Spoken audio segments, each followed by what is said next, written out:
हमारे सामने सवाल लिखा हुआ है कि एक प्लेट सालन बनाने के लिए 2 कप पानी और 3 टमाटर इस्तेमाल होते हैं। तो 9 टमाटर कितनी प्लेट सालन के लिए इस्तेमाल किए जाएंगे? सिर्फ यही नहीं, ये भी पूछा जा रहा है और इसके लिए कितने कप पानी चाहिए होगा। हम्म तो भाई ये दो सवाल हमसे पूछे हुए, हम इनको एक एक करके हल करते हैं। सबसे पहले हम अपने सामने ये 3 चीजें लिख देते हैं: प्लेट, टमाटर और पानी।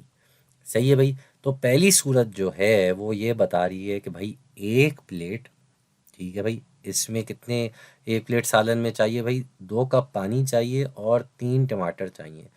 तो पहले हम टमाटर लिख देते हैं 3 और 2 कप पानी, तो यहाँ आ गया 2। ठीक है भाई। पहली चीज़ जो पूछी जा रही है उसमें हमें बताया हुआ है कि 9 टमाटर कितनी प्लेट। तो हमसे प्लेट के बारे में पूछा जा रहा है। अब एक प्लेट में 3 टमाटर इस्तेमाल हो रहे हैं और यहाँ अब टमाटर की जगह, मतलब टमाटर में 3 की जगह 9 आ गया है। ठीक है जी, 9 नंबर आ गया। तो प्लेट कितनी हो जाएंगी भाई? साफ सी बात है, जितनी प्लेटें बढ़ेंगी उसी हिसाब से टमाटर बढ़ेंगे। ये आपस में इनका एक मुतनासिब ताल्लुक है। जैसे जैसे एक चीज़ बढ़ेगी उसी हिसाब से दूसरी चीज़ बढ़ेगी। सालन तो वही है ना भाई, वही जायका बरकरार रखने के लिए हम उतनी ही प्लेटें बढ़ाएंगे। तो 3 से ये बढ़ के 9 हो गया। ये 3 से बढ़ के 9 हो गया। तो कैसे हो जाता है 3 से 9?